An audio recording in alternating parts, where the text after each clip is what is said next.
Hello दोस्तों, स्वागत है आपका एक नई कहानी में। तो चलिए शुरू करते हैं। आज की कहानी शुरू होती है अमित से।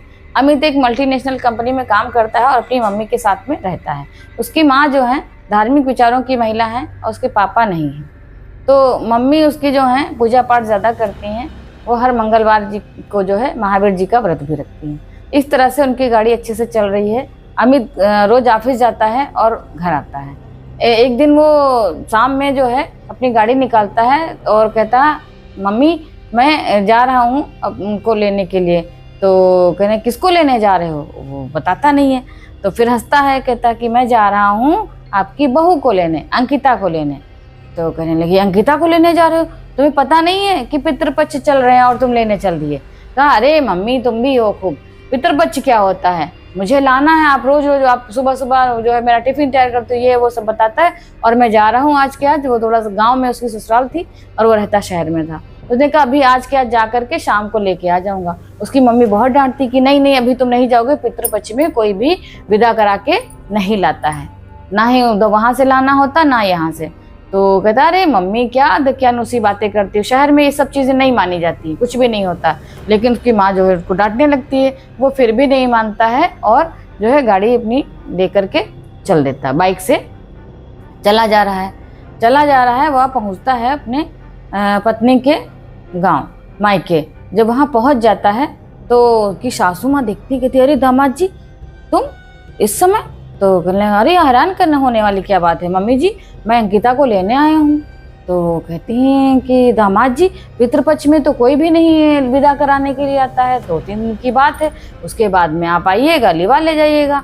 तो वो उसके ससुर जी तब तक आते हैं। वो ससुर जी को प्रणाम वगैरह कहता है, उसके बाद बढ़ जाता है। तो वो भी कहते हैं दामाद जी आप ऐसे में क्या सब ठीक ठाक है? तो बोले हाँ पापा जी सब कुछ ठीक है। तो कहता है कि मैं अंकिता को लेने आया हूँ। अंकिता भी कहती है ऐसे समय में यहाँ तो नहीं। कहने भाई हम दामाद जी हमारे यहाँ की परंपरा है कि आपकी मम्मी ने नहीं बताया कि पितृपक्ष चल रहा, पितृपक्ष में कोई भी ना आता है ना जाता है। तो कहना अरे क्या मम्मी, आप मेरी मम्मी भी यही कह रही हैं और आप भी यही कह रहे हो, पापा जी आप भी कह रहे हो, कोई समझने को तैयार नहीं होता। पितृपक्ष जैसी कोई चीज़ नहीं होती और आज के मॉडर्न ज़माने में ये सब चीज़ें नहीं मानी जाती हैं। तो भाई उसकी जो सास होती हैं अमित की, वो काफ़ी हैरान परेशान होती, कहती अब क्या किया जाए, ये तो मानने को तैयार नहीं है। तो वो बहुत परेशान होती। लेकिन जो है उसकी जो पत्नी आती, कहती आप बहस ना करिए, चुपचाप चलिए, खाना वाना खाइए, बैठिए आराम से। तो शाम का समय जब हो जाता है, उस दिन जो है उस गांव की एक परंपरा थी कि जो पूड़ी पकवान वगैरह जो बनता था और कुछ मीठे का भोग लेकर के वहीं पास में उसके गाँव में कुआँ था, उनके घर के थोड़ी दूरी पे एक कुआँ था। तो उस कुएं में जो है मीठे का भोग चढ़ता था, खीर है और लड्डू वगैरह जो भी जो बनती थी वो एक थाली या उसमें ले जा करके उस कुएं में डाला जाता था। तो ये भी जो है अंकिता अन्य लोग भी ले करके आते थे, सारे परिवार के लोग ले करके आते थे और उस कुएं में डालते थे। अंकिता भी थाली सजा करके उसकी मम्मी ने जब बनाया तो लेके जाने लगी। उस कमरे में ही अमित लेटा हुआ था, वहीं से उधर रास्ता थी जाने की। तो ले करके से ढक करके जब चल दी तो वो पूछता है ये क्या कर रही हो अंकिता, क्या लेके जा रही हो? तो बड़ी खुशबू आ रही है। तो कहती है इसमें खीर है और मम्मी ने ये चूरमा लड्डू वगैरह सब बनाया है, तो मैं जा रही हूँ इस कुएं में डालने के लिए। तो गांव वाले कहते हैं, तो कहने क्यों डालने जा रही हो, ये तो बहुत अच्छा भोजन है, तो लाओ मैं खाऊंगा। तो वो मना कर देती, हटा लेती इसे थाली की, नहीं नहीं ये वहाँ डालो। सब लोग कहते हैं कि उस कुएं में एक प्रेत रहते हैं, प्रेत बाबा, वो इस गाँव की रक्षा करते हैं, अगर वो क्रुद्ध हो गए तो विनाश कर देंगे इस गाँव का। तो इसलिए हम सभी लोग वहाँ पे आज के दिन जो है हमारे गांव की परंपरा है वहाँ पे डालेंगे जा करके, और वो प्रेत बाबा खुश हो जाएंगे मीठा खा करके। फिर वो पूरे साल इस गांव में कोई भी कठिनाई नहीं आने देंगे, कुछ भी ऐसा विपदा नहीं आएगी। तो कहता कि क्यों जरूरी है डालना, क्या सारे परिवार के लोग डालते हैं? तो बोलते हैं हाँ सभी लोग डालते हैं और हम जा रहे हैं, बहुत से लोग आएंगे। तो कहते कि डालना जरूरी तो है नहीं कि नहीं एक परिवार ने पिछले साल नहीं डाला था तो पता क्या हुआ, उसका जो नहीं डाला था उसका पूरा घर पूरे परिवार के लोग अंधे हो गए थे। तो वो हंसता है, बहुत जोर की हंसी हंसता है, एकदम खराब सी। तो वो गुस्सा हो जाती है, चलने लगती है। तो वो कहता अच्छा गुस्सा ना हो, उसको मनाता है और कहता लाओ अच्छा थाली, आज मैं तुम्हारे प्रेत बाबा को दे करके खिला के आता हूँ। और वो उससे थाली ले लेता है और हाँ थाली लेने के बाद वो पीछे देखता है, कहता तुम अच्छा यहीं रुको, हम जो है जा के दे के आते हैं। और लेकिन वो छुप के खड़े होकर के देखने लगती है। जैसे ही वो वहाँ कुएं के पास पहुँचता है, वो क्या करता है, सारी खीर जो है वो कटोरी की खुद पी जाता है। अमित जो है खुद पी जाता है और लड्डू भी फटाफट से खा जाता है जल्दी जल्दी, और खाली जो है थाली और कटोरी उस कुएं में ऐसे फेंकता है और बहुत मजाकिया लहजे में बोलता है, इतना गंदा सा, कि प्रेत बाबा आज का प्रसाद तुम्हारा जो भी भोग था वो मैंने खा लिया है, अब तुम कुछ नहीं तुमको मिलेगा। और थाली जैसे ही उसमें फेंकता है वैसे से वो पीछे से आती है अंकिता और उसको ऐसे बहुत तेजी से, ऐसे इतनी तेजी से गुस्सा होती है और यूं करके धक्का दे देती है, कुएं में ऐसे गिरा देती है। गिर जाता है उसी में, बहुत तेज से बचाओ बचाओ चिल्लाता, लेकिन वो अंदर जैसे ही पहुंचता वहां देखता कि एक बहुत बड़ा सा एकदम अट्टहास करता हुआ एक राक्षस टाइप का एक बंदा है और उसके कंधे पकड़ के से झंझोड़ रहा है। वो वहीं पे बेहोश हो जाता है, अंदर बेहोश हो जाता है। इधर जो है अंकिता घर में आती है, घर में आती है, वहाँ की बात वहीं तक रह जाती है। घर में आती है तो यहाँ जो है देखती क्या है कि अमित है, उसको ना बाहर का पता ना घर, वहाँ तो वो तो अंकिता घर ही में है। वो अमित जो है सुबह सुबह उठता है, रात होती है सुबह हो जाती है, जो अमित उठता है और कहता है चलो अंकिता फटाफट तैयार हो जाओ और अभी के अभी निकलना है। सास उसकी बहुत मना करती है और ससुर जी भी मना करते हैं, कहते हैं कि आज तो लास्ट वाला पूजन है पितृपक्ष का, आज गांव में बहुत बड़ी पूजा है और बाबा जी भी आएंगे, बाहर से जो हर बार आते हैं इस साल भी आएंगे और लास्ट वाली पूजा करेंगे। सभी लोग कहते हैं, मना करते हैं, लेकिन वो इतना गुस्सा होता है बहुत जोर से और कहता मैं गाड़ी स्टार्ट कर रहा हूँ, सामान पैक करो और बाहर निकलो।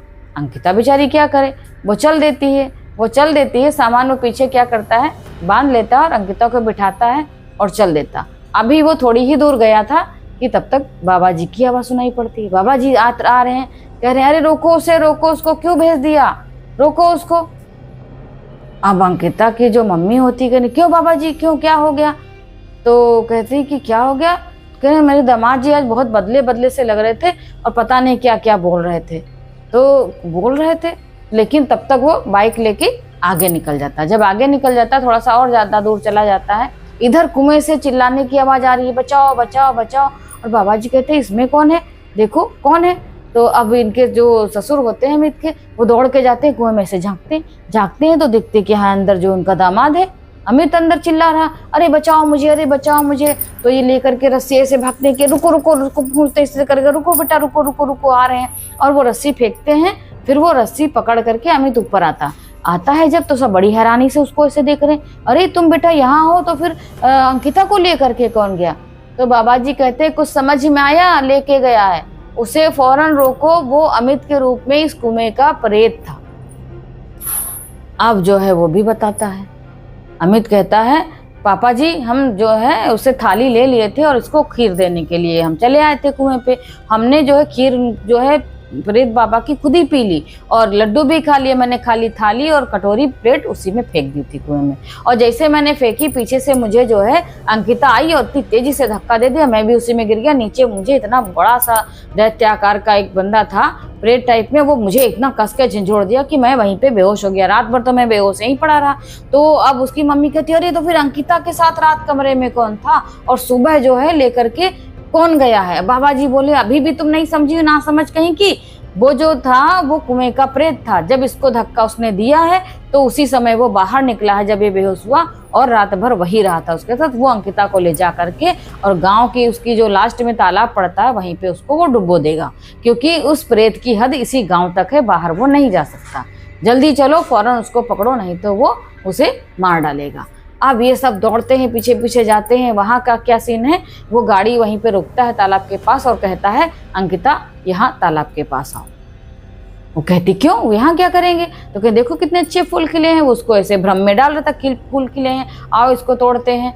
लेकिन जैसे ही वो आगे बढ़ना शुरू होती है, बाबा जी वहाँ पहुँच जाते हैं, दौड़ते दौड़ते सब पहुँच जाते हैं। बाबा ने अपने कंधे पे एक थैला लटकाया हुआ था, थैले के अंदर उनकी एक मटकी थी। वो उन्होंने बाहर निकाली, मटकी पे लाल रंग का ढक्कन कपड़ा लगा हुआ था।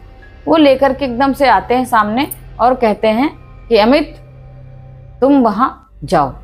अब इधर पीछे अमित, आगे भी अमित। अब अंकिता हैरान परेशान ऐसे खड़ी देख रही, इधर कौन है, इधर कौन है? बाबा जी कहते हैं अंकिता इसकी बात मत सुनना, ये जो तुम्हारे साथ है ये कुएं का प्रेत है और तुम्हारा पति ये है।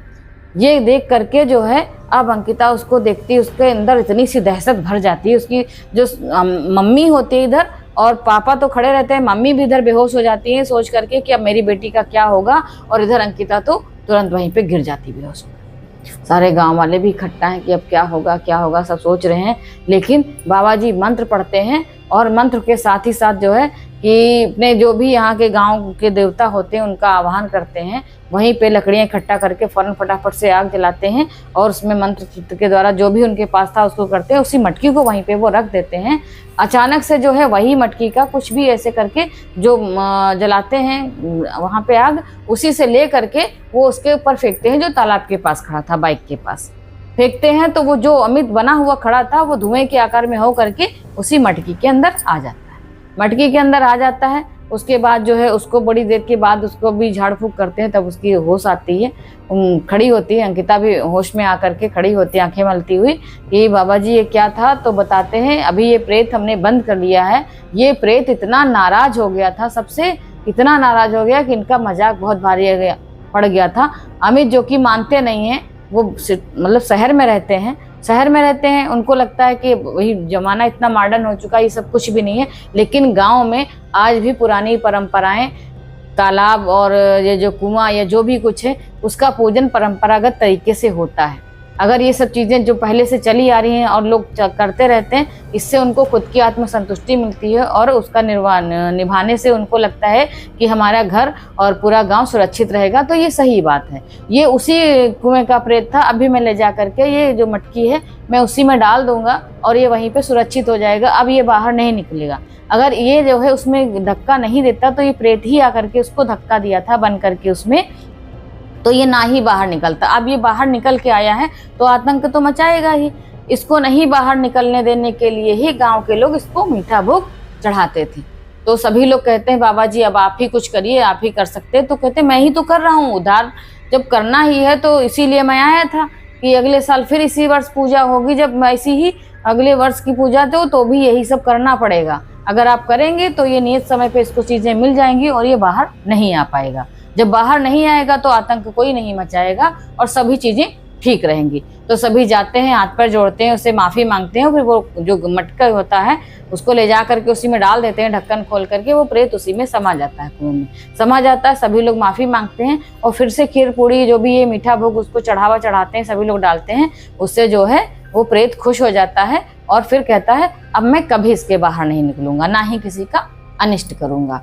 तो अभी 2 दिन रुकने के बाद फिर अमित अपनी माँ को फोन करता है, माँ मैं 2 दिन के बाद आपकी बहू को लेके आऊंगा, 2 दिन में यहीं रुकूंगा जब तक पितृपक्ष खत्म नहीं हो जाता है।